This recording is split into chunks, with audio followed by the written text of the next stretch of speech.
On the Edge with April Mahoney Brains. Here, this is the place where the conversation is pointed, the guests are sharp, and the responses are never dull. Welcome home, Brains. Coming to you straight from San Diego, California. Let's welcome our host, April Mahoney. Welcome to On the Edge with April Mahoney Brains. Here, right here. This is the place where the conversations are pointed, the guests are sharp, and the responses are never dull. We're going back to the land down under. Oh, I have such a following in Australia. Thank you so much. Today, we have Louise Metcalf, and she is from South Australia. We're going to be talking about some interesting things. You know, I just had another amazing guest that talked about 5D and our transformation. And now we're going to talk to Chloe a little bit about the use of oracle cards. She says she created her own. What are oracle cards and how are they useful? Talk a little bit about astrology because she loves that, what she's pouring into people and what she wants to resonate from that message. But also, what is it like possibly being on the autism spectrum and you're an adult? So many adults equate that with children, but they don't really recognize the signs and the symptoms. So we're going to talk about all that and more with our guest today, Louise Metcalf. How are you, precious? And welcome to On the Edge. Hi, thank you. I'm great. You are absolutely striking. You just had a birthday, so you just got into the big girl world. How's that feel? Good. I actually, weirdly enough, I feel like a grown-up for the first time in my life. So it's very exciting to be 30. So what does a grown-up feel like? Because I feel like a kid. I don't know. It felt like up until I was turning 30, it just felt like I was trying to work out who I am, why I'm here, all of those things. And even though I'm a mum, I've got 3 kids, I still didn't feel like kids. You got 3 kids? Yeah, I got 3 babies. Oh, now I know why we had this previous conversation. We had a conversation in the green room. Now I know what that means. I didn't know you had 3 kids. Yep. So I've got a almost 6-year-old, a 4-year-old, and a 1-year-old. Wow, and they're all toddler size. Oh, they're all littles. Well, that's wonderful. That's wonderful. So how does that feel being a woman of 30 with 3 children in this time of uncertainty in the world? Believe it or not, I really went into motherhood with a deep knowing that I was serving the next generation, and I knew that I was raising the next generation to be the generation that could walk through anything. And I'm a really strong believer that this isn't the end times, that this isn't the end, this is transition into a new reality, a new world that we're going into. And I know that my children's souls came to me before I became a mother, so they knew what they were coming into, and I honored that contract by saying, yep, I'm going to be a mum and trust whatever comes in the world is, for a reason. Well, there's a lot of responsibility to being a mother, and accepting the responsibility. And again, what's going on with the world right now? Like I said, I had another guest from down there in South Australia. Neanderthal man stopped walking hunched over and stood straight up. We're moving into the age of Aquarius, where it is going to be a lot of force, it is going to be a lot of transition, and it's going to be some scary times. You're into astrology. Are you finding the same type of astrological alignment when you do your astrological work? So I'm not, I am a kind of a hobbyist when it comes to astrology. That's not my main thing that I work with, but I do love following it and learning from it. And I have had a wonderful teacher, Tiani Vidler. She's been my teacher in and around astrology.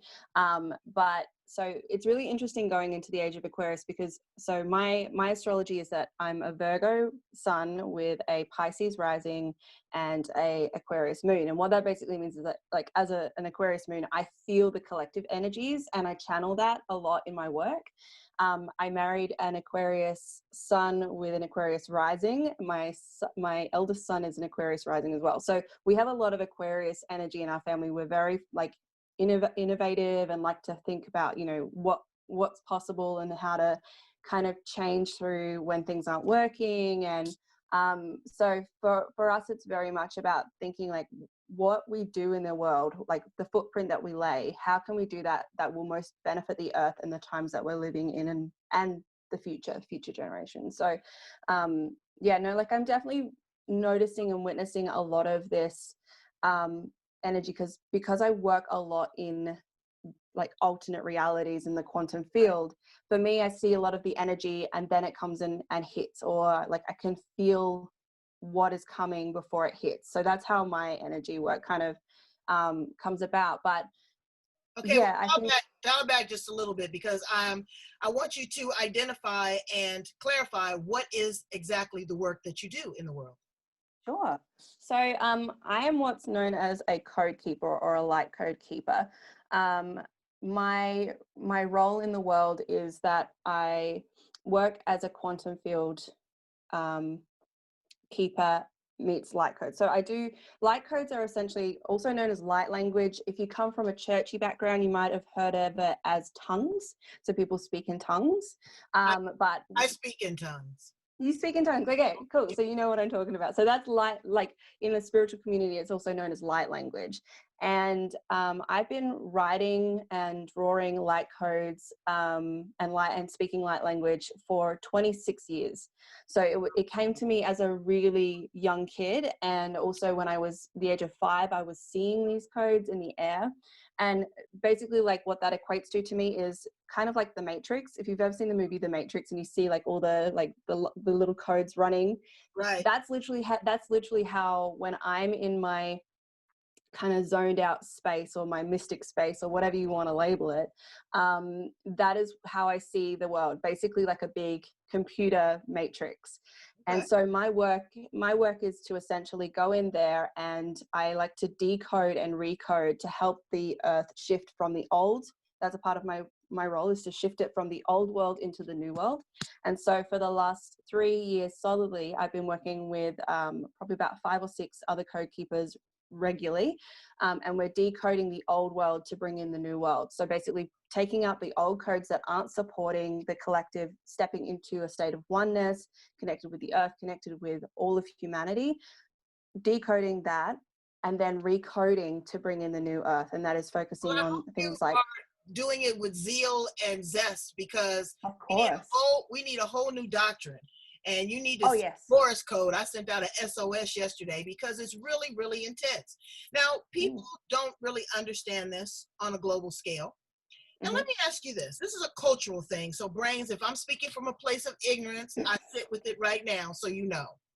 But I find that more people from the land down under and up north, like the North Pole. I got some people that called in from the North Pole. That there is a different type of energy when it comes to your spirituality, your religious beliefs or doctrines, however you want to pigeonhole that, put it in there. I see that most people from Australia are more into light work, more into energy work, more into quantum physics, more into alternatives. You don't hear them speak a lot about Jesus Christ or Muslims or being Buddhist or anything like that. You hear more of that. Is that just because of that's the culture? Is that the energy? Is that where you are? Or is that just the people I'm running into? It's very interesting because I think a lot of Aussies, from my experience, so I chose to go to church as a kid, and I actually still work with Mary Magdalene and Jesus in my own work and work with Christ codes. However, definitely in Australia, there is more of a toned down version of Christianity and religion. So when you do like connect with people who are from the church, they don't overly talk about it. People, like, I do think that the belief systems over here are very much like, we don't really talk about it. It's just kind of like, you believe what you believe, we believe what we believe. We don't have to talk about it. It's kind of like a nice kind of, you do you, we do ours kind of thing. But then when you do find people, I'm finding in our community here, is that when you do connect in with people who are spiritual or have their own spiritual beliefs, they're much more open and they don't like to pigeonhole themselves as much as what I notice with my American clients. So often I notice that they're like, it's really hard to express my spirituality here. I don't know how to kind of be in the world because I feel like as soon as I leave my box, I'm going to get persecuted. Like, yeah, there's this. And then that's that's within them. But I've noticed that. But let me ask you something about the Aborigines culture. I've been to Australia, and they are extremely spiritual people. They Yeah. have the extra chromosome. They are probably one of the indigenous people on this planet, but they're suppressed and they're held down. A lot of prejudice against them. How do you feel that equates into the world? It seems like the first people that arrived on this planet are the ones that are persecuted and held down the most. Do you find that? Yeah, I think what is very interesting, because I've been very kind of in a very close off community growing up. It's a very like white people community, and there is not very many people of color. So when I do connect with people of color and like connect into their backgrounds, like part of my work is to bring up the healing aspect, to bring the healing through. And so I've only worked with one or two people of Indigenous background, and when I have, Me? You're working with me? yeah, no, yeah, that's true. That's true. I mean, Australian And Indigenous. I'm a different kind of person of culture. Believe that. Yeah, yeah. So for me, it's definitely like when you realize like how much, because growing up, I didn't even get taught what happened in the history of Australia. Like I didn't know anything about that. And it's taken me as an adult to research it and talk to people about it and be like, what actually happened? Because I don't know. And so for me as an adult, it's definitely like I'm in the process of educating myself to understand it. So And yeah, that's not something. I'm really glad to hear that, especially when you are given the gift of the tongue of the creator, but also being able to have the ability to rewrite code. So please look at that and embrace Yes, for that, sure. because that is what needs to be rewritten. So let's talk a little bit about, your podcast. You got a podcast. What in I the world do. are you talking about on that podcast? Yeah, so my podcast is called the New Earth Podcast. And at the moment, I've had a lot of different women on there, ranging from things like sacred sexuality to witchcraft to naturopaths to essential oils, all kinds of like women in business and different backgrounds, but all women who are aligned to bringing the new earth in because it's called the New Earth Podcast. So yeah, really calling people to step in and share their authentic truth, because I do believe the big part of shifting into the new earth is about us standing in our authentic self and our authentic code, Right. following our joy, because if we stay in fear, the old world is built off of fear. The new world is built off us stepping into things that are aligned and filled with joy, and when we follow our soul purpose. So and then also I do talks on there about things like soul history, because I have a massive memory of ancient soul history, and talk about manifestation and light codes and Wow. yeah, all kinds of things. Yeah. Good. Well, before we conclude, we want definitely how to get in contact with you. But there's something else that I want to touch on with you that you said that resonated. Two things. Okay. The first thing is bees. What is your fascination with bees? Girl, I saw a beehive out front. I left them alone. And you talk to them, and you know the queen bee from the boys, because you say, oh, the boys are swarming around. How did you find this fascination with bees? Do you make honey? So we have our first official beehive, and the bees found me. So when we moved into this place 3 years ago during spring, a swarm decided to come, and it made a house in an armchair that we had out the front of our house. And so they really came in at a time in my life where I was going through transition, and like they're a symbol of abundance and fertility and all the good things. But they're also they're the most important animal truly on this earth, and without pollinators, our world doesn't exist. We don't exist. So the bees have really come into my life from that perspective of they've been teachers and have been my kind of my totem animal in my journey here on earth. And so we had to get rid of that swarm that was with us, because you can't really keep them in the armchair. And Right. then it's been a few years waiting, going like, I really, really want to have my own swarm, and I want to be able to connect with them and meditate with them, because that's a huge part for me, is meditating with the bees. And so I've had a fantastic teacher from here, and she's been teaching me on how to like identify them and connect with them. And Do you I also dream harvest the honey? They're honeybees? Yeah, they're honeybees. Yeah. Ah, So these are honeybees. So eventually we'll be able to harvest honey from them. But at this stage, it's, for me, I'm more obsessed about protecting them and watching them and learning from them, because they are a microorganism version of our collective energy, of our bigger energy. So that's why I love watching them. Like, that's why I'm obsessed. well, let's put it all together. You are a spiritual woman that has a gift. You are in love with the universe and you follow the stars. You are also a humanitarian, because you care about the pollination of the bees and the earth. But you're also a woman that could possibly be on the autism spectrum. And, there's adults really don't resonate with that. They don't understand what that means. Can you give us a couple of clues, that gave you a legway into maybe figuring that there was something that you needed to explore a little further? And then, maybe there's another person out there that's an adult that can resonate and understand what you're saying. Can you share a little bit about that with us? Yeah, sure. So my family's got a history of autism. It's my younger cousin.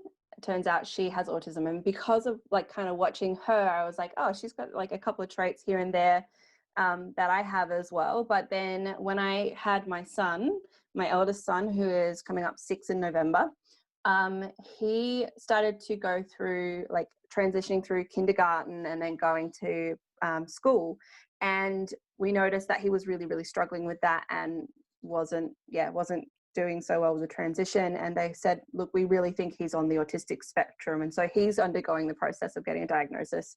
Here in Australia, there's about 6 to 12 months wait to get a diagnosis. However, once you kind of go, yeah, we're pretty sure you're on the spectrum, we kind of just treat it that way, and to give him the right support that he needs. But because there's a history of autism and ADHD in my family, that was how we kind of knew that was the case. So he's a 6-year-old boy, and it's more common in his generation and the generation above him to identify with it. But then what I realized was, like, looking at my son, I was like, I was exactly like him as a kid. That was a huge like pointer for me. Like, very inattentive. I was more prone to emotional meltdowns. My biggest thing for me was like, I would actually have an emotional meltdown over doing the dishes, because it was something that I wasn't. Then I must be in there, because I have a meltdown to this day. I do not like doing dishes. Yeah, and I couldn't work out what it was, but I actually found out. So between the dishes and doing things like touching soap, for me, soap was a really emotional trigger, where it would actually send like this feeling throughout my body that I just couldn't. It would trigger off an emotional response. So things like light sensitivity was a sign for me.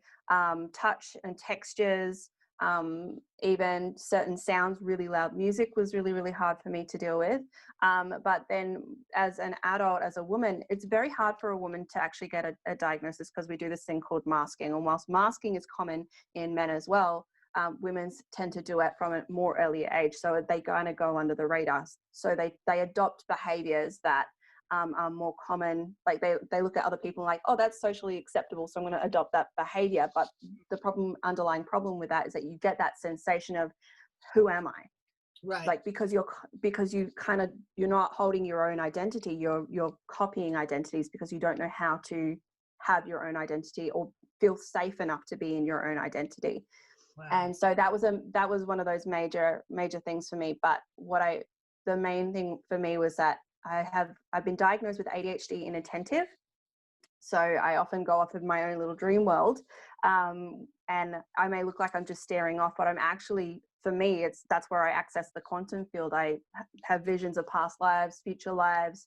I'm able to read energy through that kind of portal. But also what I found out was that with with autism is that very often autistic people find a world of their own to kind of escape into, and that's where they feel safe. But when they come out of that, life as life is becomes so overwhelming. It's very difficult to kind of fit in with it all. So often you find that those initial things like sound, light, textures, needing pressure on your body. So like I got a weighted blanket recently, and as soon as I put a weighted blanket on, I go to sleep. It's incredible. So so it's like finding those different things that you don't quite fit in, or often equate to. For me, it was you're just very creative, and that's why you're messy. But and I've always been messy, like throughout my entire life, and really struggled to kind of fit into the housewife type mold. I couldn't seem to like fit that pattern. So for me, it was very much like going, okay, like now as a mum, everything got magnified tenfold for me as to where I was struggling. And so you look at your patience, and you have to look at your discipline and your your self-care, all of that. Well, you are absolutely amazing, and I want to thank you so much for being here on the edge with me and my brains. Please come back and talk to us a little bit more, because I want to go into a little bit more depth about what oracle cards are, what they mean, because you've created your own deck. I want you to also give me an explanation of those beautiful works of art that you have back there, because they're very symbolic. You got the Ankh, and so I want to know exactly how you're resonating with that, because that's very cultural, that's Afrocentric. So again, you're resonating with that part of the world.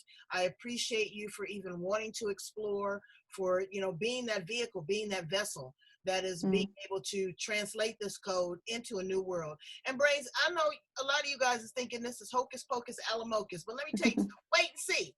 Don't say that nobody ever told you, because we brought it to you right here on the edge, okay? Where the conversations are pointed, the guests are sharp, the responses are never dull, and we got people from Australia here in our home. Tell my brains how to get in contact with you, Chloe, so that they can work with you and understand and do a little bit more deep diving. And thank you so much for sharing about autism, because I think that adults need to be aware of that. So thank you for that. Oh, you're welcome. Yeah, so you can find me at www.thewildsheearthed.com, or you can head to Instagram, and I'm at @thewild_she. And yeah, you can contact me through those spaces. I'm pretty well always kind of on there, so that's where you can find me. Well, thank you so much. Again, I want to thank you for being here, not upside down, but being here on the edge with me and my brain. You are absolutely amazing. And I look forward to hearing from what you're doing. And if there's somebody you ever want to talk to about cultural sensitive things, the edge is always a platform for you. You can ask anything you want. We don't judge, we inform, we educate, we elevate. All right? Thank you so much. All right. Thank you. Brains, I need you to go subscribe right now. Hit that button, okay? That red one right there on YouTube. I need to build those numbers, because we want everybody to know what's going on here on the edge. Stay tuned for another edgy conversation. Bye, Chloe. I love you, darling. Yeah, thank you.